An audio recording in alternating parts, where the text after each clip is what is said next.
नमस्कार मित्रों, मैं रजनीकांत पाठक स्वागत करता हूँ आपका पाठक ट्यूटोरियल के ऑफिशियल यूट्यूब चैनल पाठक स्टडी मंच पर। और आज के प्राचीन भारत के प्लेलिस्ट के इस सेशन में हम पढ़ेंगे वैष्णव धर्म के बारे में, जानेंगे वैष्णव धर्म क्या है और इनसे संबंधित परीक्षा में क्या प्रश्न पूछे जाते हैं। तो अगर आप इस चैनल पर नए हों, आप इसे सब्सक्राइब कर लें। वीडियो पसंद आए तो लाइक करें, शेयर करें और अपने महत्वपूर्ण विचार कमेंट बॉक्स के माध्यम से हम तक जरूर पहुँचाएँ। बढ़ते आज के सेशन की ओर और जानते हैं, समझते हैं कि वैष्णव धर्म था क्या। इसे बताने से पहले मैं आपको बता दूं कि इसके ऊपर विभिन्न विद्वानों के अनेक मत हैं और कई बार इसके ऊपर यहाँ वहाँ कुछ अलग अलग बातें भी लिख दी गई हैं जो कि आपस में ही मेल नहीं खाते हैं। मूल रूप से बताया जाए तो ये सबसे प्राचीनतम धर्म रहा है। वैष्णव धर्म प्राचीनतम धर्म रहा है। इसकी संज्ञा बौद्ध काल के बाद भी कुछ विद्वान क्या करते हैं, कुछ पहले भी क्या करते हैं, लेकिन इनका प्रामाणिक तौर पर हड़प्पा संस्कृति वगैरह में भी उल्लेख किया गया है। तो आइए देखते हैं वैष्णव संप्रदाय या वैष्णव धर्म क्या रहा है। इसमें उन्हीं बातों को सम्मिलित किया जाएगा जो परीक्षा की दृष्टि से इम्पोर्टेंट हैं और जिनके प्रश्न, जिस प्रकार से प्रश्न वहाँ पूछे जाते हैं, नोट्स भी उसी प्रकार से यहाँ पे दिए जा रहे हैं। वैष्णव संप्रदाय वैष्णव धर्म का होता है जिसमें कि भगवान विष्णु को ही ईश्वर और पूरी सृष्टि का संचालन करता माना जाता है। तो वैष्णव धर्म, उसके कई उपसंप्रदाय हैं। वैष्णव का मूल रूप सूर्य की आराधना में मिलता है। प्राचीन काल में वैष्णव धर्म को ही भागवत धर्म या पांचरात्र मत कहा जाता था।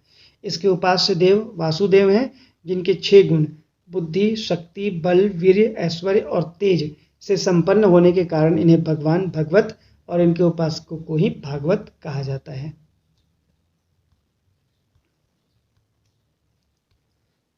आइए इसके कुछ तथ्यों को देखते हैं। विद्वानों के अनुसार लगभग 600 ईसा पूर्व जब ब्राह्मण ग्रंथों के हिंसा प्रधान यज्ञों की प्रतिक्रिया में बौद्ध जैन सुधार आंदोलन हो रहे थे, तब यह धर्म अस्तित्व में आ गया था जो क्षत्रिय वंश के कुछ वर्गों तक सीमित था। हालांकि मैंने कहा कि कुछ विद्वानों का ये मानना है और कुछ विद्वानों का मानना है, तो इन्हीं के प्रश्न एग्जाम्स में आते हैं जिन विद्वानों का ये मानना है। हालांकि जिस समय बौद्ध और जैन धर्म का सुधार आंदोलन हो रहा था, उससे काफ़ी पहले महाभारत के समय भी वैष्णव संप्रदाय एग्जिस्ट करता था और ये कई साक्ष्यों से प्रूव भी हो चुका है। लेकिन अभी तक एग्जाम में यही सब प्रश्न दिया करते हैं कि इसका समकालीन क्या रहा है। तो समकालीन में बौद्ध और जैन सुधार आंदोलन के समकालीन इसे माना जाता है और चूंकि ये एग्जाम परक है, परीक्षा परक है, तो हमें यही याद रखना पड़ेगा। श्रीमद् भगवत गीता इस संप्रदाय का मान्य ग्रंथ है। यही कन्फ्लिक्शन है, यहीं पे कन्फ्लिक्शन है कि जब श्रीमद् भागवत गीता इसका मान्य ग्रंथ है और ये महाभारत के समय का है, तब फिर किस तरह से आप इसे बौद्ध जैन सुधार आंदोलन के आसपास या समकालीन रखा करते हैं। लेकिन मैंने आपको पहले ही कहा कि परीक्षा परक होने के चलते हमने उन्हीं चीज़ों को यहाँ पे रखा हुआ है जो कि परीक्षा संगत होंगी। यहाँ विवादित चीज़ों को हम डिस्कस नहीं करेंगे क्योंकि उससे कोई फ़ायदा भी नहीं होगा, एग्ज़ाम के बेस पे वो नहीं होगा।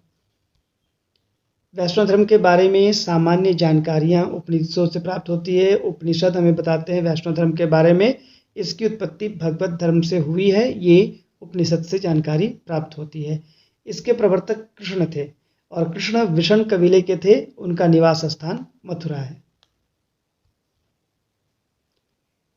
विष्णु के 10 अवतारों का उल्लेख मत्स्य पुराण में मिलता है, जिसमें कि मत्स्य, कच्छप, वराह, नृसिंह, वामन, परशुराम, श्री राम, श्री कृष्ण, बुद्ध और कल्कि।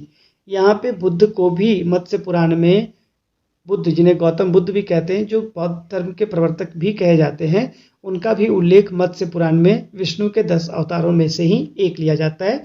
और कल्कि अवतार ये कलयुग के अंत में होने वाला है, अभी ये हुआ नहीं है। इसके अतिरिक्त देखा जाए तो वैष्णव धर्म में ईश्वर को प्राप्ति करने में सर्वाधिक महत्व भक्ति का होता है। जितनी भक्ति की जाएगी उतने ही आप ईश्वर के समीप होते जाएंगे, ईश्वर को पाएंगे। इसका अन्य नाम पांचरात्र वैष्णव धर्म या फिर भागवत धर्म भी मिलता है। इसके बारे में बताया जाता है कि क्षत्रियों द्वारा चलाया हुआ उपासना का मार्ग था, क्योंकि इसके प्रवर्तक अगर भगवान श्री कृष्ण हैं तो भगवान श्री कृष्ण यदुवंश के यादवों के क्षत्रिय कहे जाते हैं, वो क्षत्रिय वंश में आते हैं। तो इनकी उपासना का मार्ग क्षत्रियों द्वारा बताया जाता है कि उनसे ही शुरू हुआ था। वैष्णव धर्म के तीर्थस्थल में मथुरा, अयोध्या, बद्रीधाम या बद्रीनाथ, तिरुपति बालाजी, श्रीनाथ और द्वारिकाधीश यानी द्वारिका धाम वगैरह आते हैं। ऋग्वेद में भी इस वैष्णव विचारधारा का उल्लेख मिलता है। मैंने अभी जस्ट कहा कि आप ही के साक्ष्य, जिन विद्वानों ने इतिहास को लिखा है उन्हीं के साक्ष्य उसे खंडित कर देते हैं।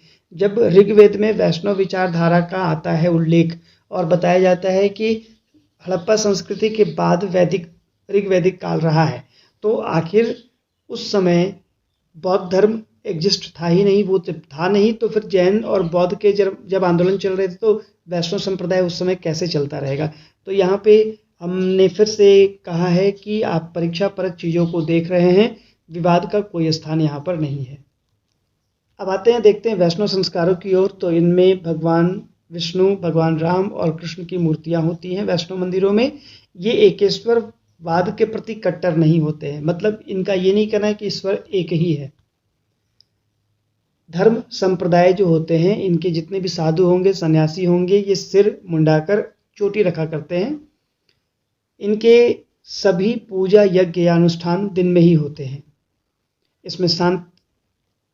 इसमें सात्विक मंत्रों का ज़्यादा महत्व हुआ करता है। सन्यासी जनेऊ धारण करते हैं, पीताम्बरी पहनते हैं, हाथ में कमंडल और दंडी भी रखा करते हैं। सामान्य लोग भी जनेऊ धारण कर सकते हैं, इसमें कोई ऐसी कोई रिस्ट्रिक्शन वाली बात नहीं है। वैष्णव धर्म के लोग सूर्य पर आधारित व्रत और उपवास किया करते हैं ज़्यादातर।